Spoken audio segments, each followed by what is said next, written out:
और इसी आत्मज्ञान की यात्रा में आत्मज्ञान की यात्रा में बढ़ते हुए कई लोगों के ऐसे अद्भुत प्रश्न रहते हैं भगवान के संबंध में। और भगवान तो अद्भुत है, सत्ता है, परम सत्ता है ब्रह्मांड की, परमात्मा। और ये परमात्मा सत्ता अगर आपको इस शरीर में उपलब्ध नहीं हुई तो आप परेशान हो जाओगे। ये आत्मज्ञान देवताओं को भी उपलब्ध नहीं है। देवी देवताओं भी इस आत्मज्ञान के लिए परेशान हो रहे हैं, परेशान हो गए।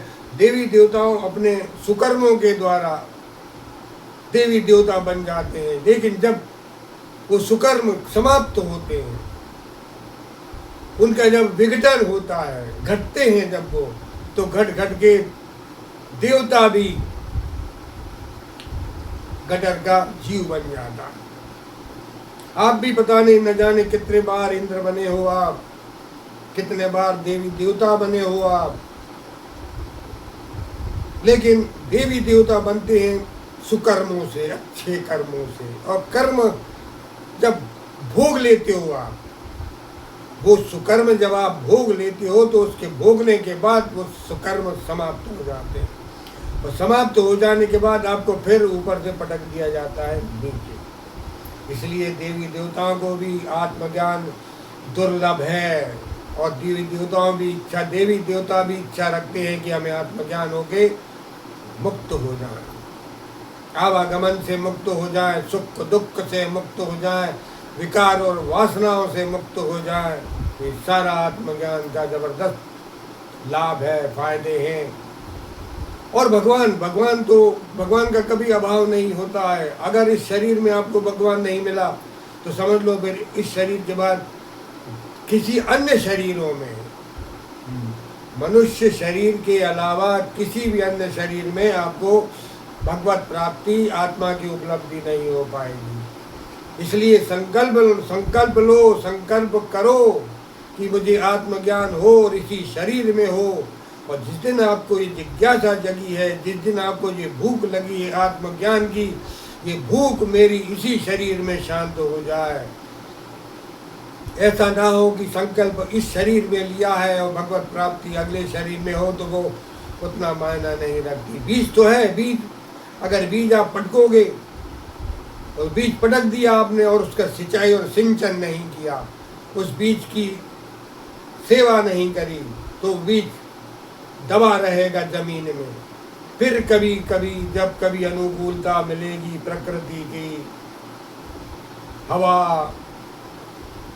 हवा पानी जो भी उसकी लिए जरूरी होता है बीज को उगने पनपने के लिए, जब वो अनुकूल मिलेगा तब होगा।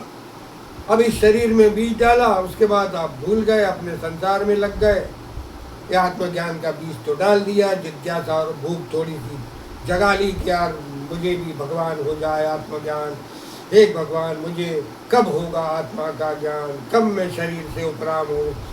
उसके बाद सेवा नहीं करी आपने, साधना नहीं करी आपने, तो ये शायद अगले शरीर में आपको वृक्ष रूप पौधा बीज अंकुरण होए अगले शरीर में, तो वो पर मज़ा नहीं है। अगर इस शरीर में बीज डले हैं तो साफ वृक्ष भी इसी शरीर में हो जाए, अंकुरण भी इसी शरीर में हो जाए और फल भी इसी शरीर में मिल जाए, तब मजा आए।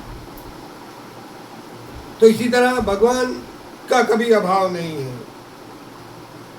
भगवान का अभाव हो ही नहीं सकता, वो स्वभाव में अभी है, इस समय है, इस क्षण में है। आप नहीं जान पा रहे हो उसके होने, क्योंकि वो भगवत सत्ता है जिसका कभी अभाव ही ना हो, वो कहीं लुप्त तो हो ही नहीं सकता। और भगवत प्राप्ति अगर इस शरीर में नहीं हुई तो फिर बड़ी गजब की बात हो जाएगी। भगवान है, परमात्मा सत्ता है, उसका होना कहीं नहीं गया, वो सदा है, सर्वत्र है, सब में है और समान रूप से। सदा, सदा का मतलब होता है कि तब सदा यानी आदि अनादि, जब सदा है तब भी था तो फिर अब भी है। सर्वत्र है यानी सीधा सीधा अर्थ समझ लो, सर्वत्र, उत्तर दक्षिण पूर्व पश्चिम सर्वत्र। तब सर्वत्र है, उत्तर दक्षिण पूर्व पश्चिम में है, तो मान लो हम अगर उत्तर में हैं तो फिर है, सब में है, सब में यानी जड़ चेतन, पत्थर में भी है, गहरी सूक्ष्मता में, गहन सुषुप्ति में है, मगर है, क्योंकि योनि उसकी जड़ है, पत्थर की, चट्टान की। उस सब में जीव जंतु, सब में, हाथी से लेके चींटी तक, जीव जितने भी जीव आते हैं वो सब में है। तो मनुष्य में है तो फिर हम में भी है, जब हम में है तो फिर क्यों नहीं मिल रहा। और मजे की और सबसे बड़ी बात और सबसे विलक्षण बात कि समान रूप से, उसका परसेंटेज नहीं है कि आप कहो कि हाथी में कितना परसेंट है और चिल्टी में कितना परसेंट है और हम में कितना। समान तो समान, 100/100, सब में 100% है वो, इसलिए सब में है और समान रूप से है, किसी में घटबड़ नहीं है। कि जिस प्रकार अष्टावक्र की बातें हो रही थी तो पता पड़े अष्टावक्र जी में वो 100 था तो हम में 1% है, नहीं, उनका 100% उजागर हो गया था, हमारा 100% दबा हुआ है, हमारा भीतर है, जगा नहीं पाए हम, वो सुषुप्ति में है, मगर है सोई का सो।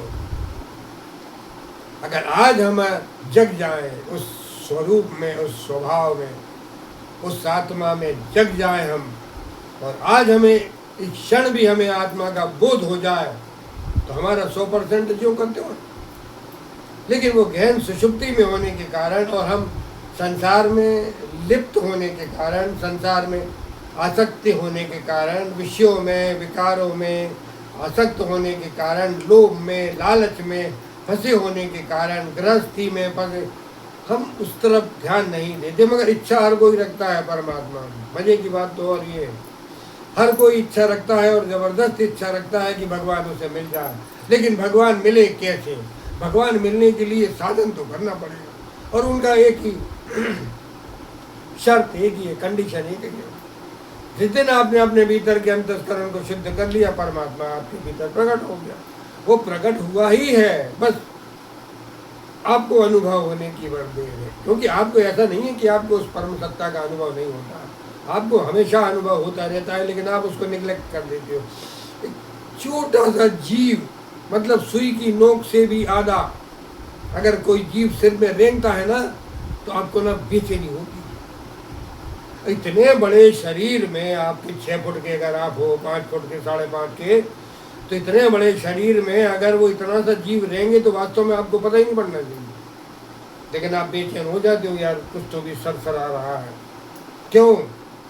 तो परम सत्ता है ना, सुचेतन जगी हुई सत्ता वो बता रही है आपको कि कुछ है सिर में। नखून के पास, अंगूठे के नखून के पास छोटी सी चींटी रेंग रही है। इतना बड़ा, इतना मोटा शरीर हमारा, इतना खाए पिए शरीर हमारा इतना मोटा, लेकिन वो चींटी हम बर्दाश्त नहीं कर पाते। हमें पता है कि कुछ तो भी रेंग रहा है। अब इतने बड़े शरीर में वो कितनी सी चींटी रहती होगी, लाल चींटी अगर है तो, वो भी सुई के नोक बराबर ही चींटी है। लेकिन आप, तो ये वही सत्ता आपको बताती है, यानी उस सत्ता का आपको अनुभव तो है। और ऐसा तो शास्त्रों में और महापुरुषों ने कई बार ऐसा कहा है कि दिन और रात में एक न एक बार आप अपने आप से मिलते हो, अपने उस स्वरूप से मिलते हो, लेकिन आपको पता नहीं पड़ता क्योंकि आप मूर्छा में जा रहे हो। शरीर की मूर्छा, ये संसार की मूर्छा में लिप्त होने के कारण अब जागृति नहीं रहती है, आप होश में नहीं रहते, अटेंशन जिसको कहते हैं। आप होश में रहिए, आपको उस परम सत्ता का बराबर अनुभव होता जाएगा। वही परम सत्ता एक बार आपको पूर्ण रूप से मिल जाती है। तो जब मिल जाती है, जब आपको अनुभव हो जाता है कि ये है मेरा सच्चा स्वरूप और ये है तो मेरा शरीर था, आज मैं इसी शरीर के लिए अपना मैं मानता रहा, मैं इसी शरीर को अपना आइडेंटिटी मानता रहा कि ये मेरा नाम है, ये मेरी सीट है, ये मेरा पद है, ये मेरे पिता है, ये मेरी नौकरी है, तो ये सब चीज़ें मायने नहीं रखती हैं। आत्म सत्ता जिस दिन आपको हो जाएगी, परमात्मा अनुभव, भगवत प्राप्ति जिस दिन हो जाएगी, तब तक आप बड़े होश के साथ साधन करिए, जब तक पूर्ण साधन ना हो जाए आपको परमात्मा नहीं मिल पाएगा। है आपके भीतर, है, इस क्षण भी है, मैं कहता हूँ ना। और लेकिन कई लोग बताते हैं कि वो अब भी आपको मिल जाएगा, अब भी आपको मिल जाएगा। ऐसा अब भी नहीं मिलता। उसके लिए आपको प्रयास, प्रयत्न, यत्न, साधन, साधना और होश में तो रहना पड़ेगा, तभी वो परमात्मा आपको मिलेगा।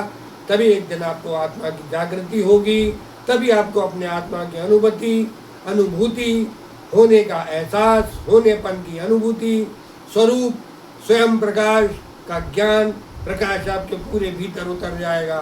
उस प्रकाश में फिर आपको सही सही सब दिखेगा। सत्य क्या है, असत्य क्या, सच क्या, झूठ क्या, क्या होना है, क्या हो रहा है, हम क्या कर रहे हैं, कितना सही कर रहे हैं, कितना। हालांकि एक बार आत्मा की अनुभूति के बाद कोई गलत काम नहीं करता।